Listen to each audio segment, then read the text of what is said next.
I can't believe that we're here sitting at August, and what I know is Dr. Adams had a great College Student Affairs orientation, and we welcomed our new graduate assistants who will be, yeah, give them a big hand, everybody. I know that many of your departments are training and talking to get ready for the start of a new year, housing and residence life with their student leaders and preparing for our students to move in the halls. All of that is going on. I want to just ahead of time say thank you for all that you do. If you don't mind, if you're new to our Student Affairs and Enrollment Management Division, please stand. You and starting a job, Mark, a graduate assistant.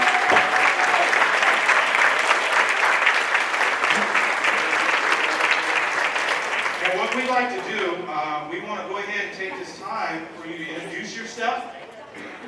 Tell us your name and what department that you now have the opportunity to serve on behalf of our students, faculty, and staff at the University of West Georgia. And where did you come from? Will, if you would grab a mic for that end, I'm going to start here and we'll work our way around. Hi, I'm Ashley Vickers. I'm working in the financial aid department and I'm from Macon, Georgia. Good morning, everybody. Go West School. You'll get that in here? Yeah. That's My okay. name is Mason Robertson. I'm from Chattanooga, Tennessee. I came from East Tennessee State University. I work in the admissions office as an high achieving scholarship.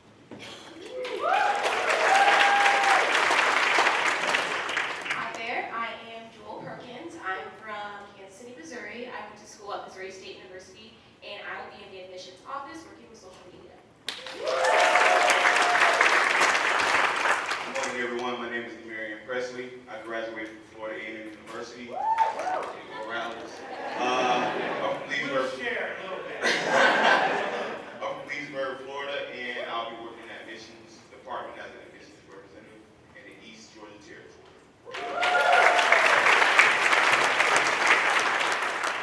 Hey, I'm Jean Ricketson. I'm the new business operations specialist in housing and residence life. I previously worked at Augusta University and Kynnith State University, and I'm glad to be back at UWG.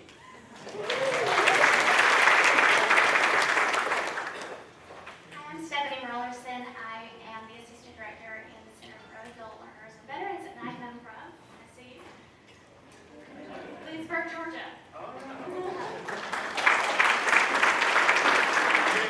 be in the middle, so you can start down there after this one. Yeah.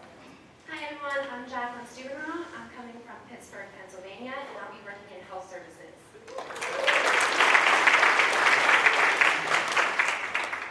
Good morning, I'm Jesse Abercrombie. I'm working in Enrollment Services Call Center. I recently came from Georgia State University and glad to be back at my alma mater. Good morning, guys. My name is Nick McLeish. I am originally from Brooklyn, New York, attended undergrad at Florida Atlantic University, and I will be working for the Department of Housing and Residence Life.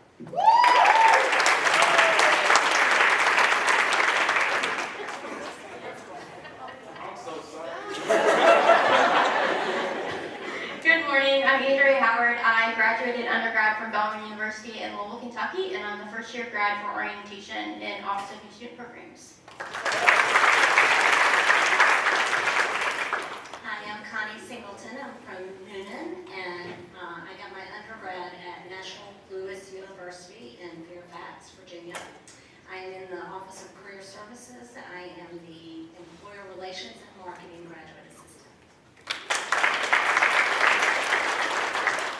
Good morning, y'all. I'm Rochelle Brown, the Graduate Assistant for Career Development and Career Services. I graduated from Tennessee State University in Nashville, and I'm originally from Memphis, Tennessee.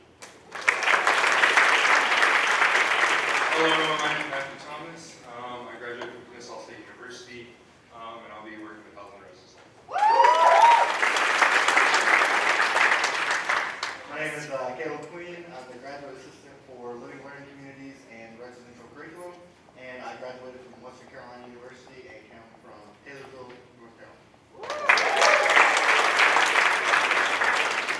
Hello, everyone. My name is Leon Humphrey Jr. I'm from Knoxville, Tennessee. I forgot where I was from. Knoxville, Tennessee. I attended East Tennessee State University for my undergrad, and I'll be the first year fraternity sorority life graduate assistant. Good morning.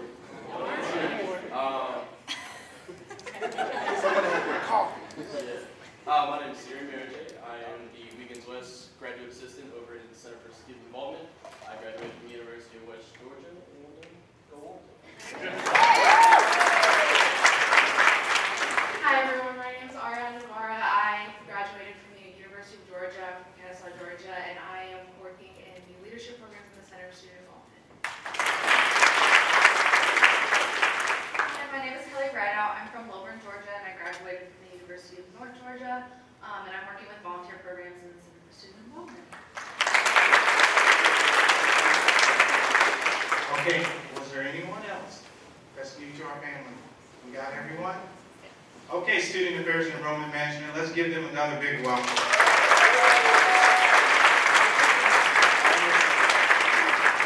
We have a full schedule today, so we'll get right to it. Two important topics as well. I'm so honored that Caitlin and then also Kynnith will come up and talk a little bit about what's really important for our university community, engagement. And they have some exciting news about Wolf Connect, which is the Wolf Sync platform that's switched, org Sync platform that's switched over to Engage, that we are going to call Wolf Connect. But I'll let Kynnith jump in and share that, and followed by their team. We will have the care team that will come up and we'll talk about our expansion and caring deeply about students' well-being and success at the University of West Georgia. Kynnith, if you don't mind, you and Caitlin, come on up.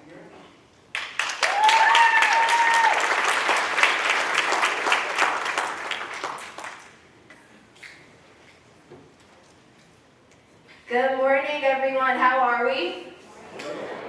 Good. So for those who I have not had the pleasure yet of meeting in person, my name is Kynnith, and I serve as the coordinator of marketing and involvement programs for the Center for Student Involvement.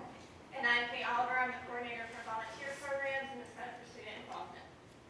And today we are going to be discussing Wolf Connect and Give Pulse the Wolf Experience. So when we think of the Wolf Experience, we think about how Wolf Connect can truly connect our students to every resource they ever need on campus. So we were thinking of a few buzzwords that our platforms can do and how they can serve you and help you serve our students.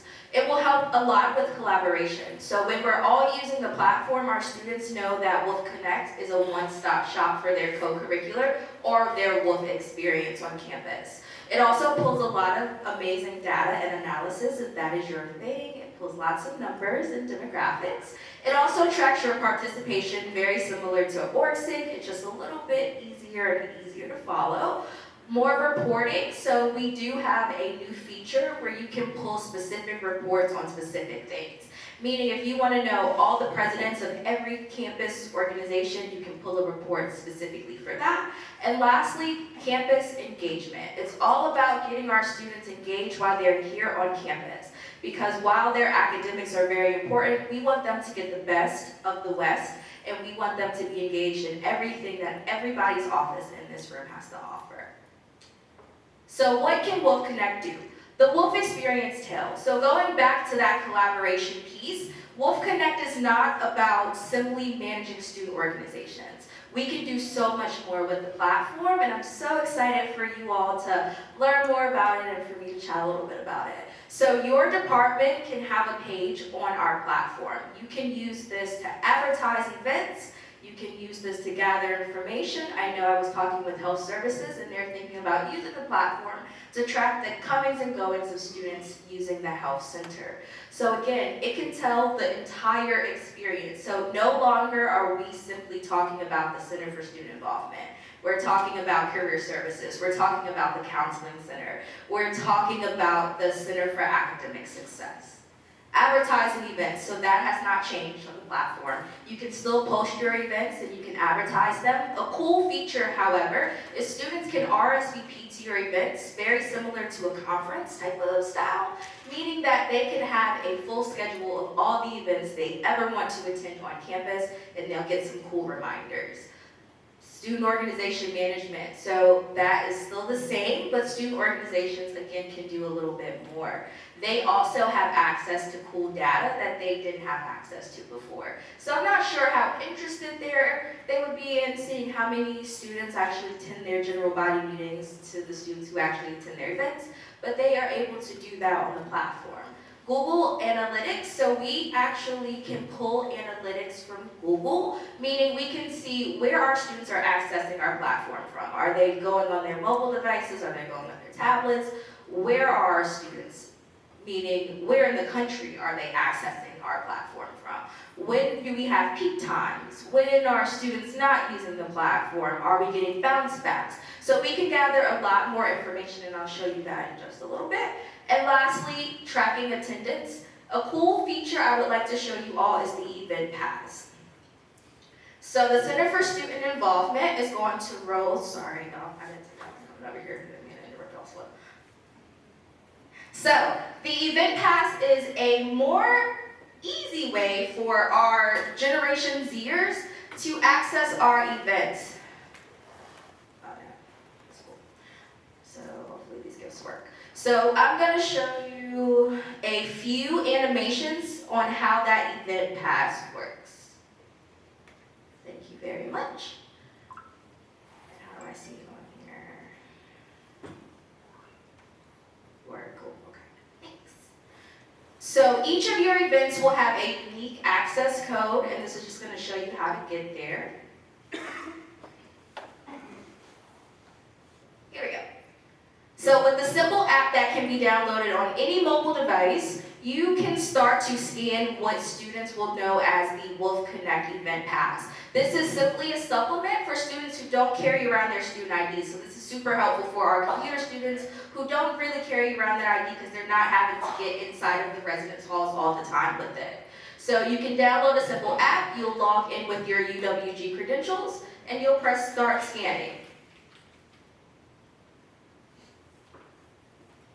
Yes. So you're going to press start scanning, and you're simply hovering over a student's unique QR code. It'll pull up all their information, and you press check in. So this can be very helpful. Thank you. Go back to that. So this can be very helpful for your larger events, right? When you have an event outside, how are you going to make sure that you're getting every student there? Because there are so many access points. So I'll use Welcome Back Class for an example. It's in Love Valley. Students literally come from all corners of the campus. So with the Event Pass feature, we are able to not have to carry around tablets, but simply carry around a mobile device and say, can I see your QR code? Can I see your Event Pass? Hover right over it, and students are checked in like that. So this is to just help that process for you all, make it go a little bit easier, and again, help students and meet them where they are, because they're always on their cell phones, they always have them, so why not use them? I have the clicker. Do I dilute the clicker over there? Yes. Let's get past that. Awesome.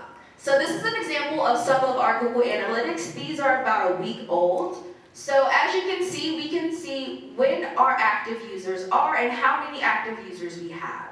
So we got this new plugin in July, so it hasn't been tracking data for a super long time. But this is some cool things that I noticed. So currently, in the last 30 days, we had about 1,700 active users on our platform. So these are people who are actually clicking into Wolf Connect and signing in. And then on the right-hand side, it'll show you our most frequently used pages. So as you can see, our students are really interested in finding out what student organizations are on campus. And when they're finding out what student organizations are on our campus, your department's pages are also going to populate for them. So that's why it's super important to get you on the platform to, again, get into that holistic Wolf experience. And that's my time.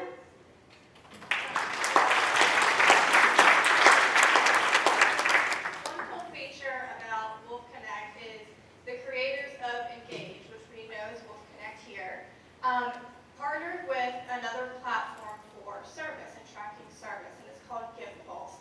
So I'm going to talk a little bit more about that, but essentially these two platforms communicate together, and we'll get to more of those details. So if you're on Wolf Connect, you'll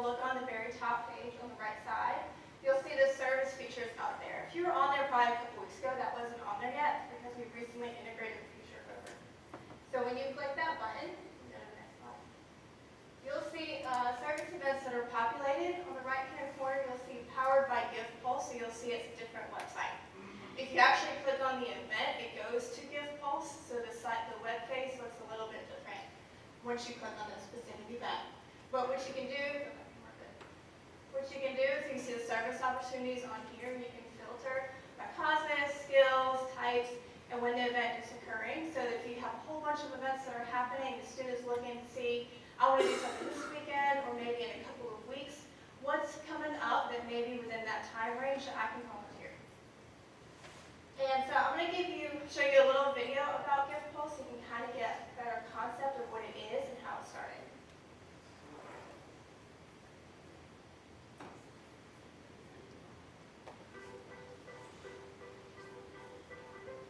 Hello, my name is George Luke. I'm one of the co-founders of Give Pulse.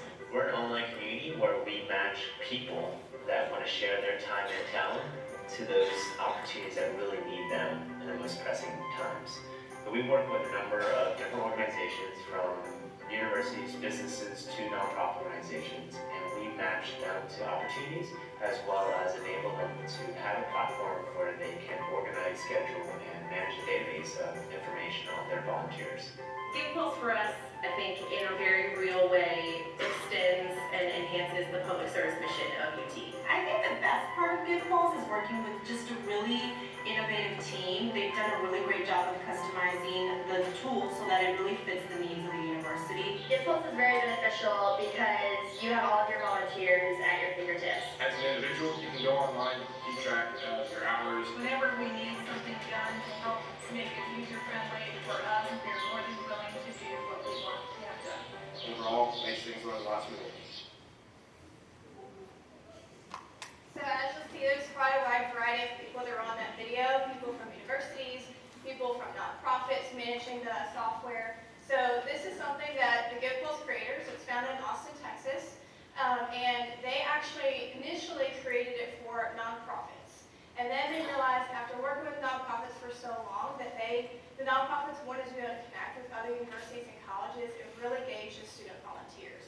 So recently they've opened up to colleges and universities that have been getting the platform. And now a really cool feature with our subscription that we have with Campus Labs is we're able to have a tier of Give Pulse, and they will both talk to each other within the platform, as I just showed you a couple slides ago. So what are some things that Give Pulse can do? You can measure impact.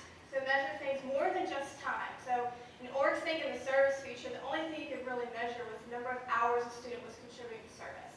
So you can measure time. You can also measure money. So this is any money the student donated or fundraised. They can self-report that. You can also measure goods. So if a student donated canned foods or clothing, they can track that in Give Pulse. And also any training. And of course, we have another section for things that may not qualify for those specific areas. You can report impact reflections. So if you're setting up volunteer events for your students, you can add impact questions. So after the event occurs, it directly sends those volunteers that participated questions so that they can reflect on their experience, and it's tied directly to that event. Students can also create a filtered event search for volunteer events. So this includes things for finding where it's going to be located at geographically, especially if they're going to be going home for breaks and they want to go volunteer. They can look up things by zip code. They can look it up by the community partner. They can look it up by the causes that they're interested in or skills that they may have or would obtain through that experience. You can also create an event. So this gives you an option to self-create an event. Before, when we had OrgSync service, this had to be a little bit more manual. A lot of people had to actually send our office information and we had to input that information in. Now there's a template that's created that you can create the event on your own, and we just approve that to get shown up on the Give Pulse site. You can also join groups of interest, so groups can mean any of our subgroups that we have on campus or any of our affiliations, which affiliations on the platform is known as community partners. So if a student or you are interested in being a group of a certain affiliation, and you are interested in a lot of events they hold throughout the year, that is something that you can become a member of, and that way you get notifications when they have events that come up. And then you can associate with certain causes on your own personal platform within Give Pulse, so causes you're interested in like animal welfare or hunger relief. You can tie those things to your personal profile so people can see that they're interests of yours. And sustainable development goals that are modeled after United Nations. WorkSync service couldn't. Raise your hand if you remember the service feature of WorkSync. A few of you. We hope we can change that with GivePulse, and you're going to become more aware of that. So a couple of things that GivePulse can do that WorkSync service feature couldn't. You can create shifts and time slots for events. So if you have an event and it happens throughout the course of several hours, but you don't want volunteers there for the entire time, the same amount, you can create shifts where they can come and volunteer for a certain amount of time. There's also the filtered event search that you can talk about when you're looking for things. That was not a feature of WorkSync. You can promote events. So if you have a really large service opportunity that's happening on or off campus, and you want people to really know about it, let's say maybe it's only a week away, or it's just a large opportunity that's known, you can promote that so it shows up at the top of the list of the events that are shown. There's also registration waitlisting. This is one of my favorite features because now this is something that's automatic by the system. So if you have a set number of positions open for volunteering, once that reached that limit in WorkSync service, that was it. That's all you can do. On the back end, you had to manipulate numbers, let people in, that type of thing. With GivePulse, with waitlisting, you can set it, and then you can set a waitlisting feature. So if people are interested and it's full, if someone drops, they are notified first to see if they would be a part of that opportunity.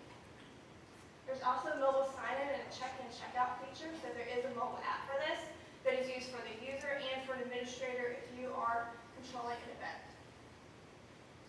And then you can do group registration. So this one is a really cool feature that you can do with WorkSync. So if you have an opportunity on your event, you can set this on if you want to allow groups to register. What that does is when someone registers, they add other people. Those other people receive a notification. They have to go in and accept that. But this makes it a lot easier if there's student organizations that want to do something together. They can register together as a group. And there's block code events. So if there's a group there's an event that you have that you only want specific people to be able to register for, you can give them a certain block code that they have to type in to register for that event. And then there's automatic pre- and post-event reminders. This one is really cool. So you can set it at 24 hours, 48 hours, or 7 days, or all three. So this automatically sends a reminder to the student when the volunteer opportunity is happening so they don't forget. And then there's different list, map, and calendar views for ease of use of access to be able to view the site, so whatever works best for you. You can kind of set those features when you're operating the system and looking at different events. And then you can affiliate with community partners. So that is something before the students couldn't do. They couldn't become a member of a group. Now you can do that with community partners with those affiliations. So this is the app feature. When you have the app, it is GivePulse app on your iOS or Android stores. And if you look on the left, you'll see a view that looks like a group view. In the middle, you'll see all the groups that a student is a part of. And on the right, you'll see a view of all these groups and events that are happening and where they're geographically located. So that's a really cool feature in that map view, so you can see how close and how far apart they are. There's 3 ways to access GivePulse. That first part was that service tab I showed you at the top on Wolf Connect. And then once you click an event you're interested in, it'll take you directly to the GivePulse site. It's also hyperlinked in the campus link section on Wolf Connect. It's at the very bottom of that homepage. And you can also go to it through the web address, which is westga.givepulse.com. And the bonus feature is you can use the app to access it as well.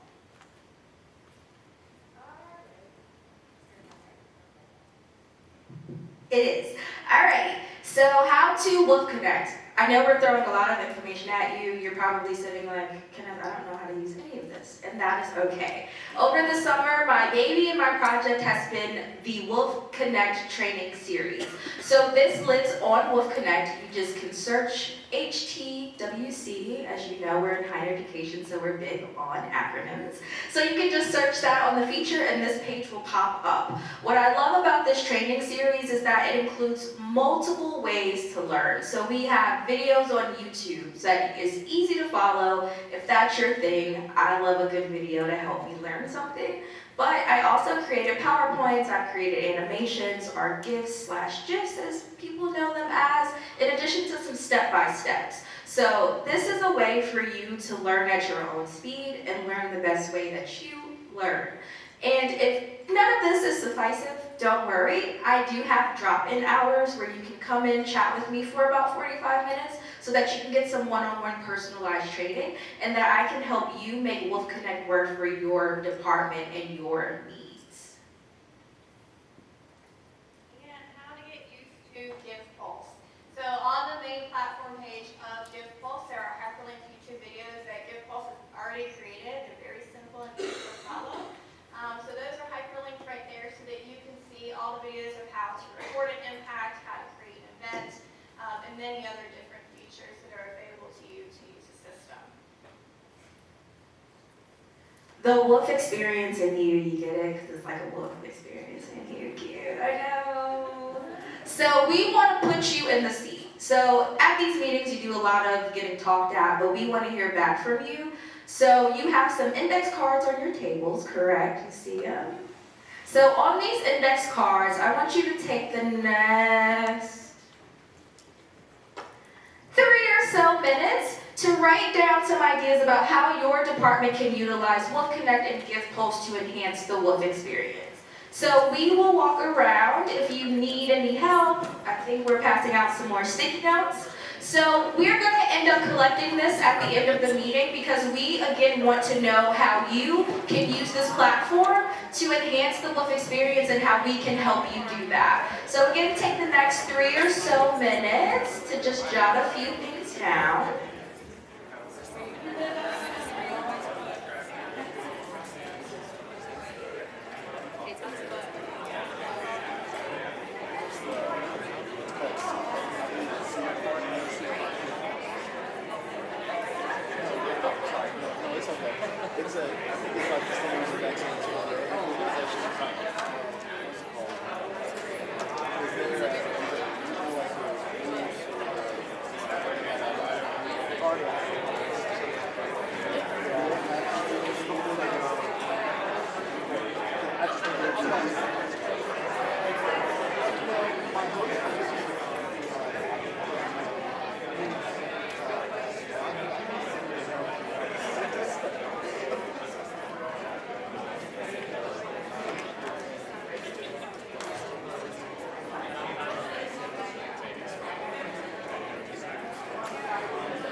Okay, so I hope that you all had a little bit of time to jot some things down. At the end of the meeting, Cait and I will come around to the tables and just pick them up so you can leave them exactly where they are. No worries. So now we're going to give you a glimpse inside of both of these platforms and talk a little bit about what GivePulse looks like, what it can do, and then we'll go over to Wolf Connect. So when you log on to the GivePulse website, this is what is going to show up for you. You're going to see,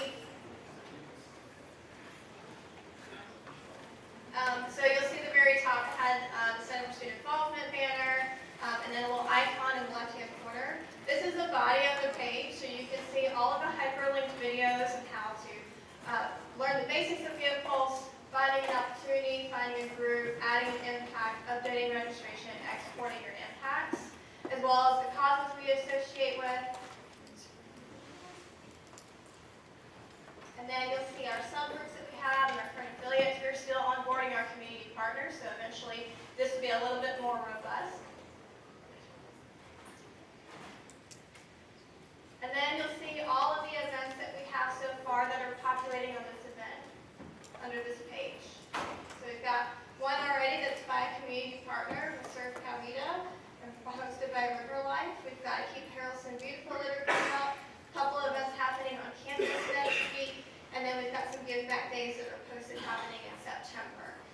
So all of the events that are affiliated through our affiliations or our community partners or our subgroups will populate under this main page, and then you can go to specific pages to see their events.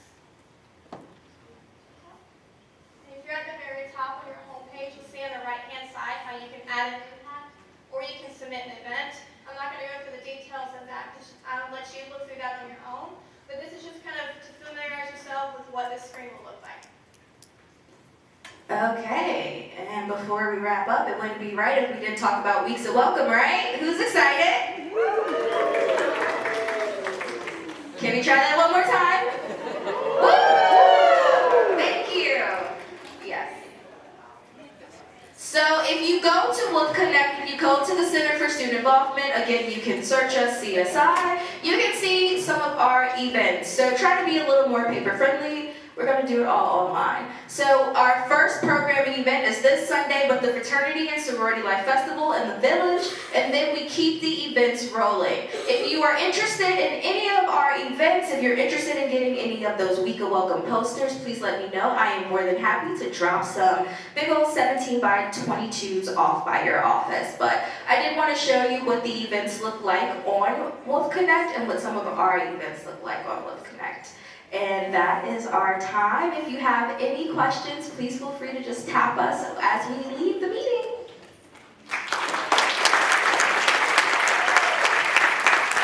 All right, thank you so much, Kynnith and Caitlin again. Isn't that amazing? I'm so excited. Introduce that topic because it's broad and collaborative, and it's about service and meaningful service and engagement. Very important topics. If you want to gauge the importance of those levels, from the past president to the current president, my first meetings and continue on, the presidents are talking to me about those topics. And then as a vice president and our directors, assistant directors, coordinators, and specialists within our division, what I'm saying to you is we have to work together to help our students grow, and it comes through engagement and a meaningful service. So Kynnith and Caitlin, thank you so much for sharing that. We're going to invite you back to our extended leaders group, and you're going to have time to be asked questions and get feedback as part of that. I came on the stage because this group really wouldn't want me to do this because they're a behind-the-scenes group that make our university exceptional. They're our care team, and they do so much work. They're the ones that get called at 3 a.m., 2 a.m., hospitalizations. We really are working with our students on their overall success and well-being.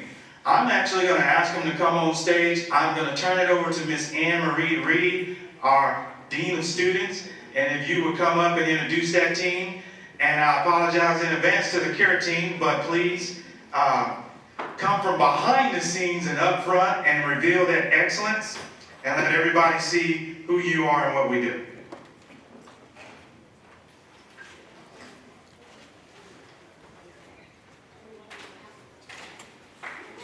Everybody, let's give them a big hand, right?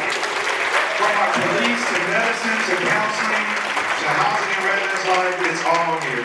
Community standards, health services, advocacy. Here you go, Anna. Oh, you have a line.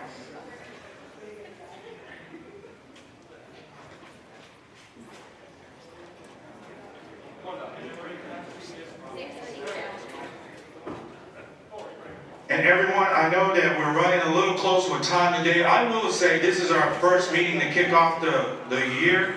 So we may go a little bit over in our meeting. I'm going to ask you still to hold steady.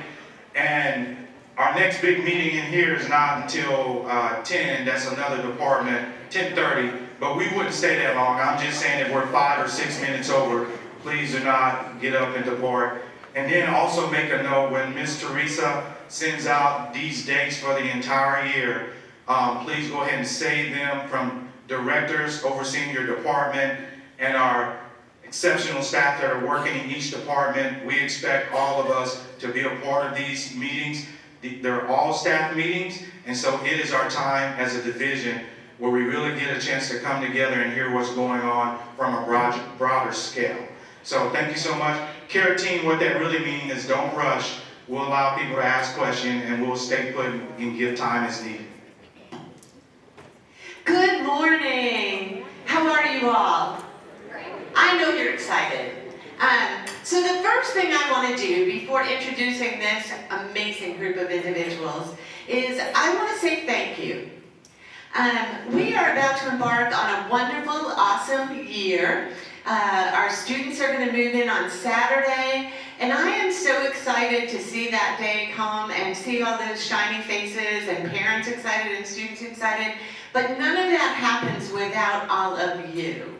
And you have put in unbelievable number of hours to get us ready for this incoming influx of students.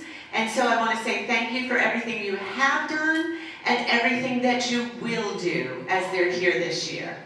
And I also need to reach out and thank this team in advance because these individuals put in a lot of time and effort to really help us navigate when we have a student issue that comes to light. And so the first thing I'm going to do is just ask them to go right down and spend a minute and introduce themselves to you so you know who participates in this team and then how you participate with us. So I'm Corey Hyman. I'm one of the advocates in health services. I also did not realize that I would have to go first by sitting in the seat. One of the roles as advocates, we serve as a resource for students, faculty, and staff out of health services. Whenever we have students who are experiencing illness, medical emergencies, family emergencies, mental health concerns, when life happens and starts to impact functioning in the classroom or in other areas of campus, we want to be there as a resource both for students and for you all as well to be able to reach out to that student, make them aware of what resources and options are available, and also help work with the classroom. If we can help confirm and corroborate circumstances, communicate that to professors and guide students to those academic options to make sure they stay engaged, or if they're not going to be successful that semester, help them look for those alternative options that help them protect that GPA. We also work with students coming out of hospitalization to help them transition back to campus following, again, medical or psychological needs. I'm Eric Hine, I'm the medical director, and I cannot talk as fast as Corey just did. Yeah, you did. I saw that video. So, yes, my role really is there's a special medical component to the students' difficulty. They can consult me and I can help with that. Otherwise, I just look good on stage. No, I'm not giving my measles talk, sorry. Don't worry about measles. I'm Angie Bradley, and I'm the Administrative Director of Health Services, and as these individuals continue to introduce themselves, you will see that a number of members of the team are associated with Health Services. So I'm there to support this group and our students in whatever fashion I can from an administrative support perspective. Good morning, I'm Jill Hendricks. I'm the other half of Corey Hyman, one of the advocates in Health Services. Some of you would had opportunities to work with Jamie Gaddy, who was with us for the last year and a half. Jamie has moved over to the Counseling Center part-time, so it'll be Corey and me, but we'll all get to still see her and benefit from her expertise. Another component of advocacy services is victim services. Shout out to the University of West Georgia. We were selected by the Criminal Justice Coordinating Council to be the first university in the state of Georgia to have a complete victim services program here.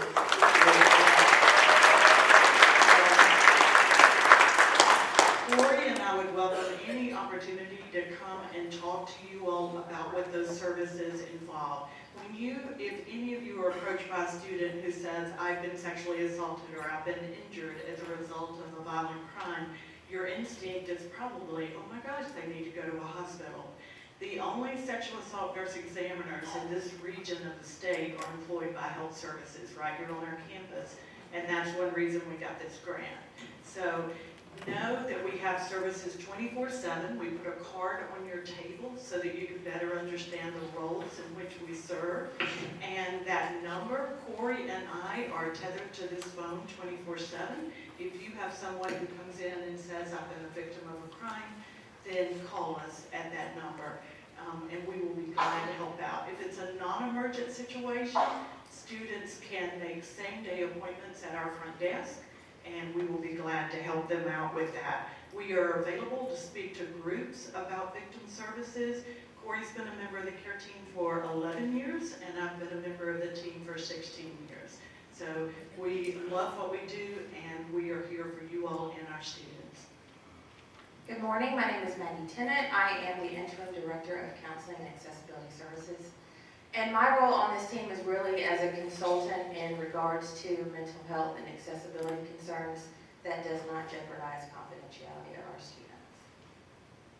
Hello, Lisa Adams. I'm the Interim Associate Vice President of Student Life, and I serve as a consultant to the team and bring that mental health background to bear and work with this wonderful individuals who really are here in the middle of the night a lot of times. So you can give them props when you see them later.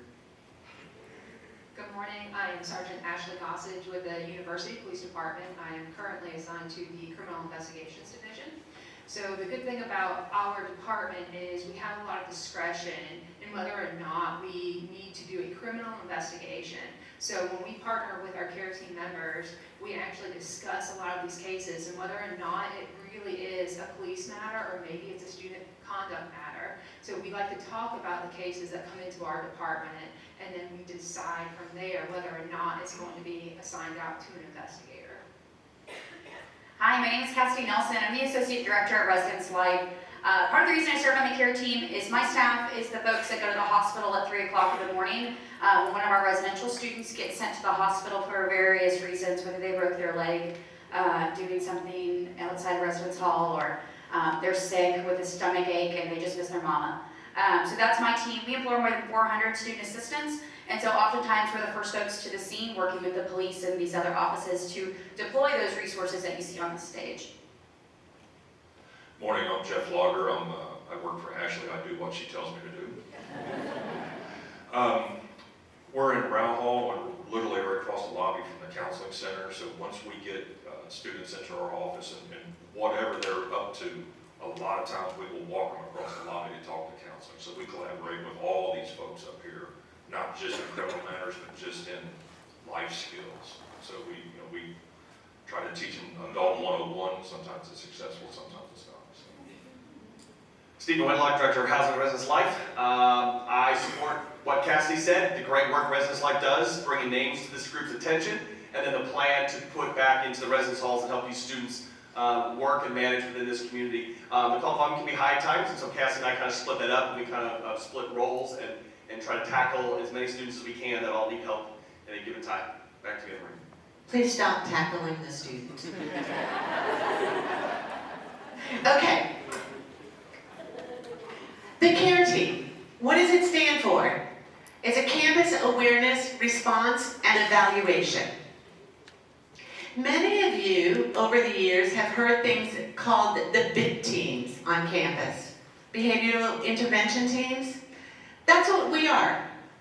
The other thing that you might know is that most campuses and most literature about BIT teams came into being after the tragic events that occurred at Virginia Tech. Well, guess what? The University of West Georgia was way ahead of the curve because we were already functioning and operating before those tragic incidents. We already had a group, now we called it, I think, CIT then, but nonetheless, we had a group that came together, that spent time, and that tried to mitigate circumstances where we had concerns about students' behaviors on our campus.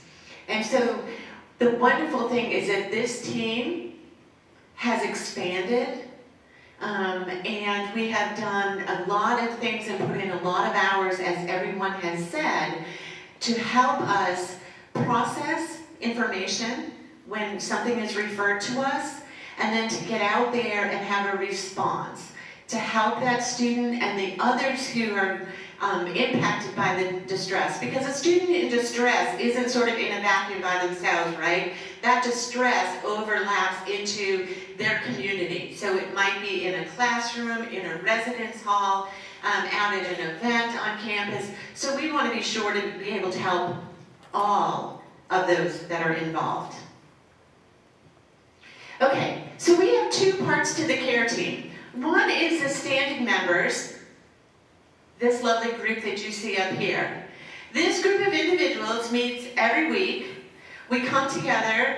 We usually have a little bit of information in advance about some students that we need to have some discussion about, have some open discussion, and try and make a plan for response. So we do that on a weekly basis. And then the next week, we'll go through that list. Anybody we can cross off the list and say, you know, this has been successful, they're doing well, great, or we need some more additional information.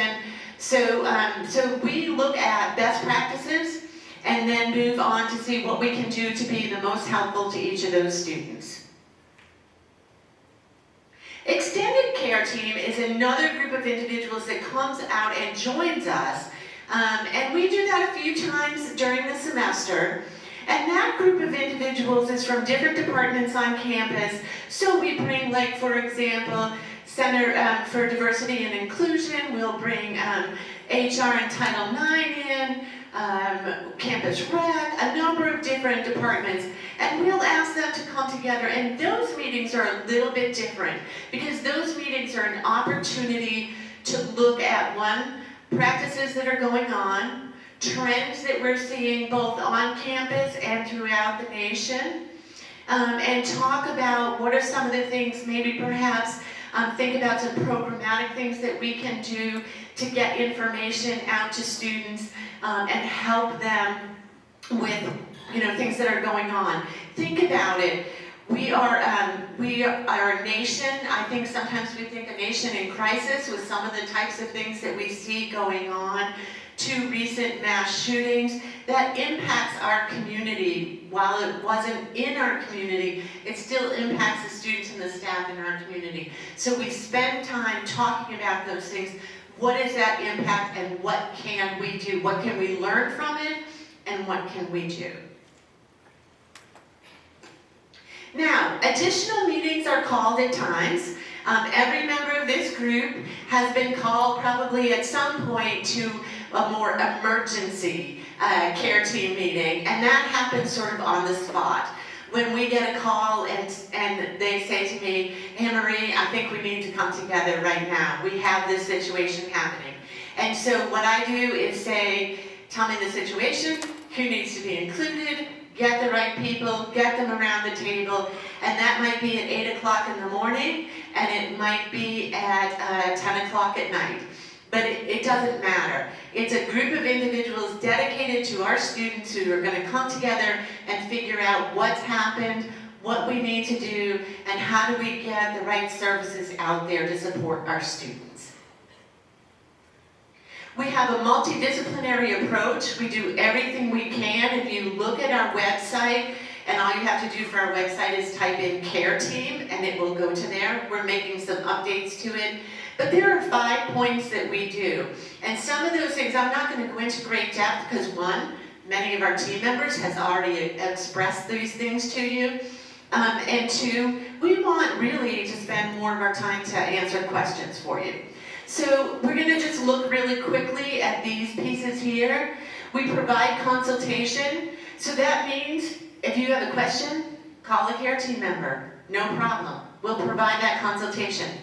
Gather information to assess situations involving our students who are displaying something disturbing or concerning to us. We gather that information from all of you, either through the report you filled out or making contact with you and asking some more questions. We recommend appropriate intervention strategies. We've all sort of given some sense of how we do that. Connect students with needed campus resources. Keep in mind that sometimes those campus resources are our wonderful team in the Office of Community Standards. So it's not always, when we think about care, we think about, sending them, working with counseling services or working with advocates, but sometimes it's the behavioral conversations that is in a dean's chat or in a behavioral conversation with our Office of Community Standards. And we monitor ongoing behavior. So once a student comes on our list, while we may not have a discussion every single week about them, we don't necessarily take our eyes off what's happening. So we kind of keep a little bit of a follow-up to make sure that all is going and the student is able to be successful. Here are some of the things signs that you might see, and that's going to be important, that when you see some signs like that, reach out. These are listed again on our website, and let me just share this. You know when you get that feeling in the pit of your stomach, and it says that you're a little bit concerned? That's the time to pick up the phone. We'll talk you through it.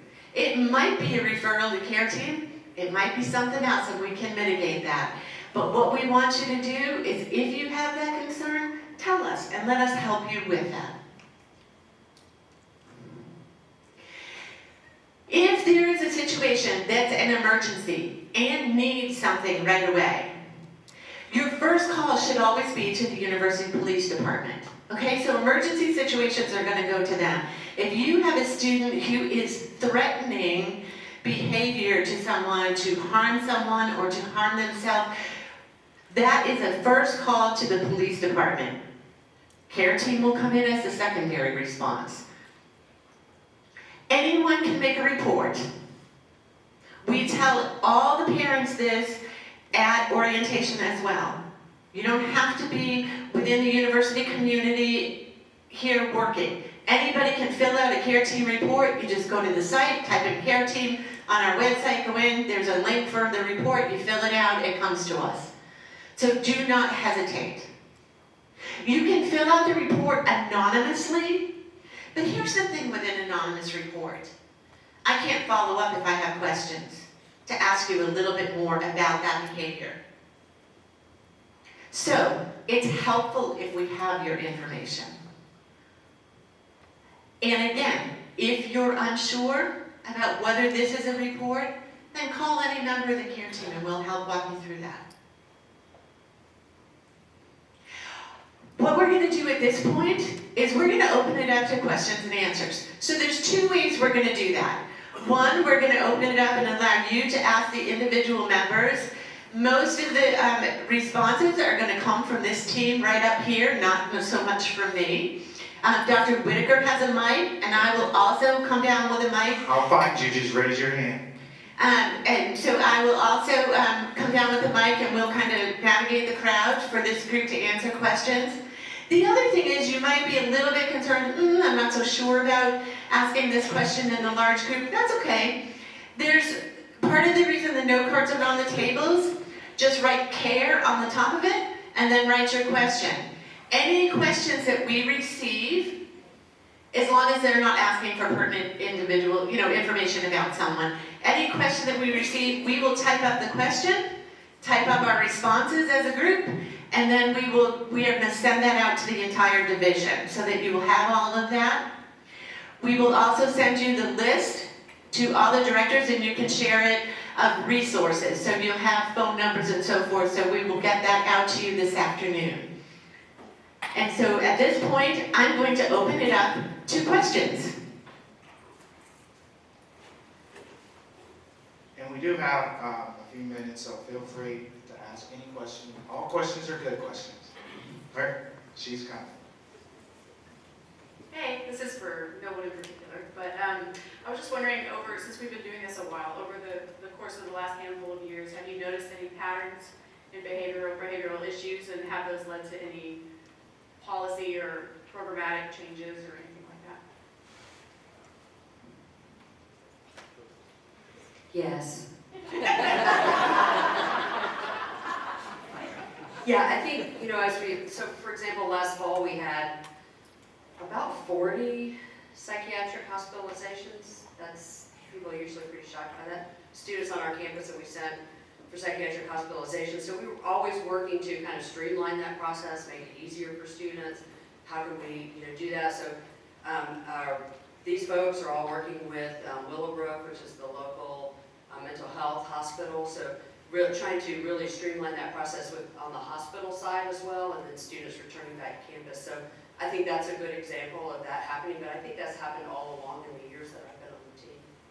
Yeah, and I forgot to warn y'all, they have a sense of humor too. They're all experts, and they all joke a little bit, so just be prepared for that. Another example is Stephen and Cassidy, Housing and Residence Life, working with Angie and Health Services, internally, not publicly, has had an assistance with transport for students who have needed a ride to the hospital, and as long as it wasn't a life-threatening piece, they don't pretend to be an ambulance, but we have tried to assist in that way. Any other questions? Let's go to another one real quick. Good question. And if I may, I want to comment or piggyback on Dr. Adams' question or answer.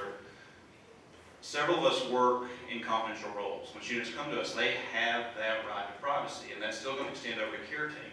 Whenever we get together to discuss, each of us that work in a clinical setting are going to encounter students with mental health concerns who may be experiencing depression, anxiety, or even suicidal thoughts. Sometimes even a feeling of I just want to lash out at people around me because of how I feel. Those aren't necessarily going to come to this team. Okay? People have the right to experience their symptoms and get treatment in confidence. It's not going to go to a table and be discussed and broadcasted and shared unnecessarily.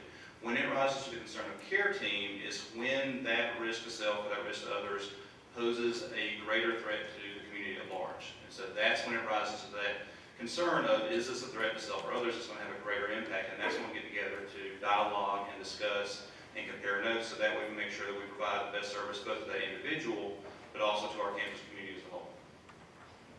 I want to add just a little bit more to that, which will be really helpful to understand. One of the things is we provide the option of resources to the individuals that we work with, but we can't always mandate that they take those services. So sometimes we get reports that will say, we think this person needs at least 5 counseling sessions. Well, I can refer and talk about the ability to maybe do an assessment with that student.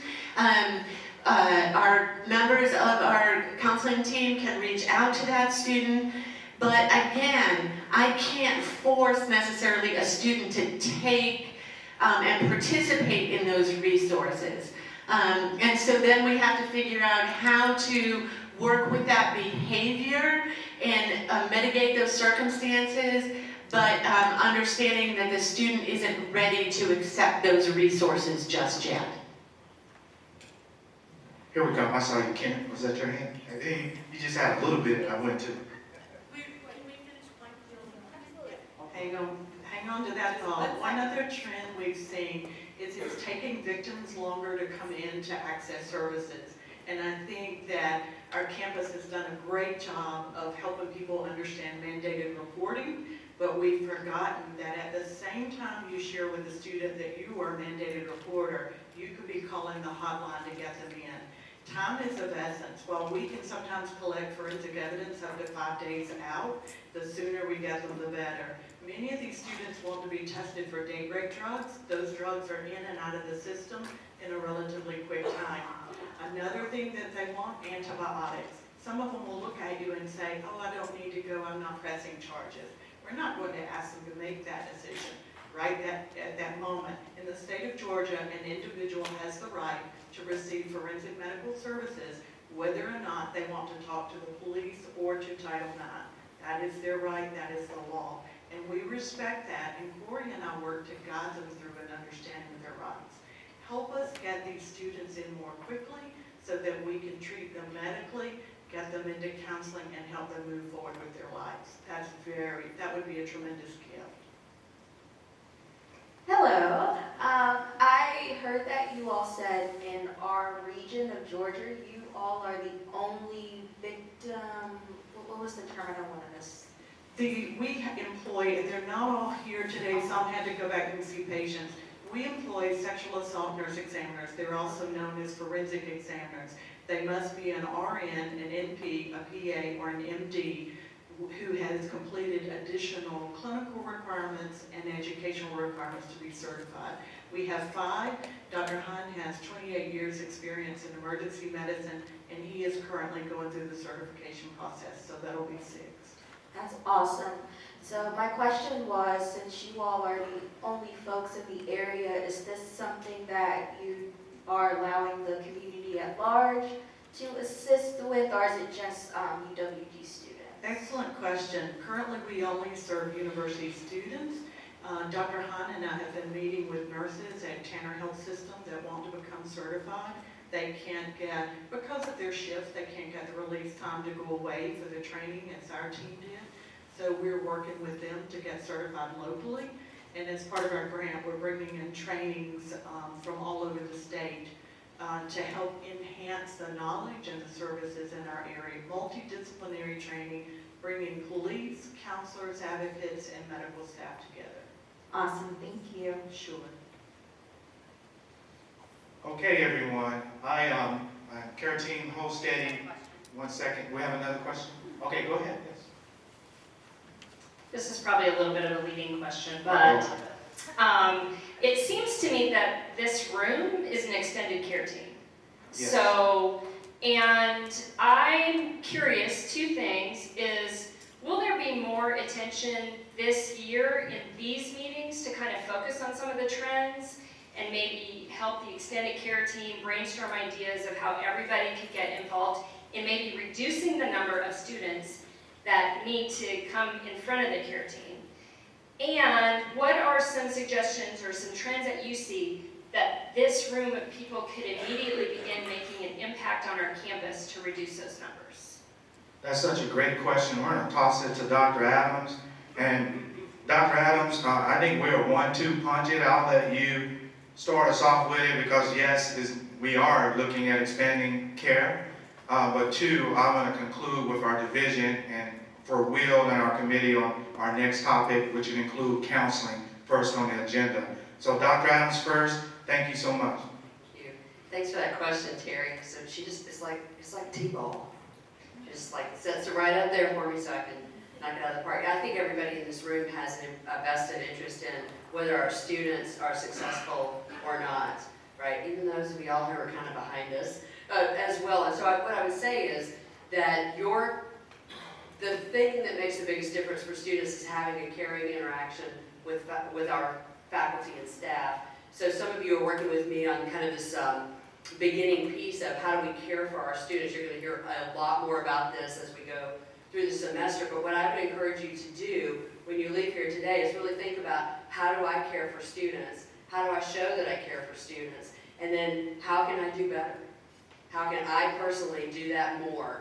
It's really easy to say, I'm sorry, you have to take this form over here and do this, or you didn't log on right, or that kind of stuff, which we tend to have those kind of interactions with students a lot. And I would encourage you to think about how you can have a conversation with a student that helps them learn and develop from there and really helps them grow in that way that they can begin to take care of themselves, because what we don't want is to have more students refer to the care team. We want less students refer to the care team because we want students to thrive. Yeah, that is awesome. Thank you so much, Dr. Adams. And I'm just going to do a quick glimpse, and I want the team to stay put and before, as we conclude. But from admissions work to recruit and enroll our students here, and they tell the story of West Georgia and how special we are, and for the students to come be a part of our family, but encourage them to be involved in certain events that help them develop their maturity and work experience, that's care. And from our financial aid team that assigns and packages our students to provide assistance to pay for their school, and they're going through thousands and thousands of applications and trying to provide personalization and answering the hard questions where students are confused or parents may not be providing the appropriate assistance, but we stay patient through it. The financial aid staff is caring and deeply. I could do that about each and every one of your departments, that we help our students engage, discover who they are, build friendships, succeed both in and out of the classroom, and learn as an ultimate piece of their journey. And what we want to do now is, as a team, talk more and more about it. West Georgia is a special place. Our students are self-determined, and we are working harder and better in sharing the story. I wanted the care team to stay up here because I appreciate Dr. Adams' work in designing the new logo, Dr. Tennant, history, and the website of UWG Cares, and they transitioned from the CIT to calling themselves the care team because we are expanding this language of caring deeply about student success. Specifically, in my new role, I don't get a chance to work with them as closely. AnneMarie and Dr. Adams worked with this group the closest, but I've had personal experience where I've walked in the room with Stephen and Cassidy and we're crying with a parent whose student just died and who's on our campus and they're packing their stuff. And I've been in the room with Jeff, who stood up before we take someone to jail. And he is tall and handsome, but he very clearly said, get yourself together now. And side by side, we have worked together to just really care about helping students. Lastly, I'll leave you with this. You open up your brochure about student affairs and enrollment management. You can read our mission and vision. When you get to our core values, the first thing you see, care is part of what we value. So let's give them a big hand, everybody, as we expand our work. And if you can't get the message of what I'm saying while you're still sitting here now, and this meeting went a little long, we are starting off this year with the message from the question from Terry. Thank you, Terry, and to Dr. Adams. We are really honing in that care is important. It's a value of our division. And we can't do that with just this team. It takes all of you in the room. So thank you for your patience and hanging tough a few more seconds. AnneMarie, I'll let you conclude. Go ahead. So we have a couple of minutes that Jeff Davis is going to share a couple of quick things with us. Okay? Thank you. I'll do my best to get y'all out of here quickly. I just wanted to make sure everybody knows that at the Counseling Center, when you think about counseling, a lot of times you think about two people in a chairs. But a lot of times it's going to be more like the people up on stage. We're going to be doing a lot of group counseling. And I want to make sure people know about that and know that the research consistently tells us that group counseling is as effective as individual counseling, if not more effective for some things. And now I'm going to introduce the group leaders and the groups they're going to be leading. I have some folks who aren't able to be here. So the first group is called Being Human. It's led by James McIntyre, who's off on an Elements trip right now. And the description he left for me is, Being Human is a group where students engage in a process to fully explore the range of burdens, barriers, and meanings of being alive. In other words, it's a place for students to connect with each other around their struggles and their triumphs, and to learn to improve their ability to connect with each other. We all know that's a huge thing for students to connect with each other. Next is Creative Coping. It's a group for reducing stress, reducing anxiety, and increasing playfulness. Emotional Success Skills is going to be led by Jamie Gaddy, who was mentioned earlier. It's helping people learn to tolerate strong emotions and find ways to change and express them. Change Your Mind, Change Your Life is going to be my group. It's going to be helping people change the way they think so that they change the way they feel and act. We're going to especially focus on depression and anxiety. Next up, Ty Strahan will be leading Women of Power. Ty, let's just stand up so people can see you. And that's a group, yeah, give her a round of applause. That's a group tailored to the particular experience of women of color at the university setting. Our next group is going to be called Good Grief. That's led by Bill Tidwell.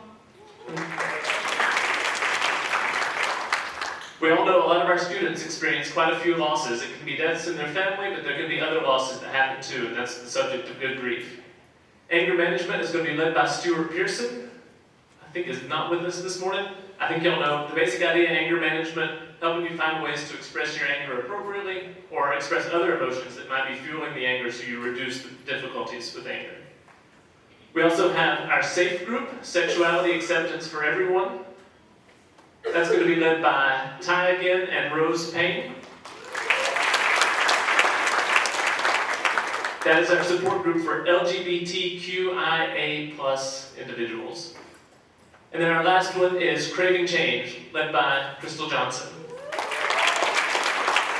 And that's our group for students who are struggling with substances and addiction. Thank y'all so much for taking the time to listen and let me let y'all know about this. So what I'm going to do right now, I was going to say thank you, and thank you for allowing us to help you as you help our students. Give them a big hand, everyone. And counseling will put you also on the first of the agenda for the next meeting to bring everyone up front where we can all see. And Will, if you could come close us out, that would be great. Yes, come on up, close us out. And everybody give the care team another big hand.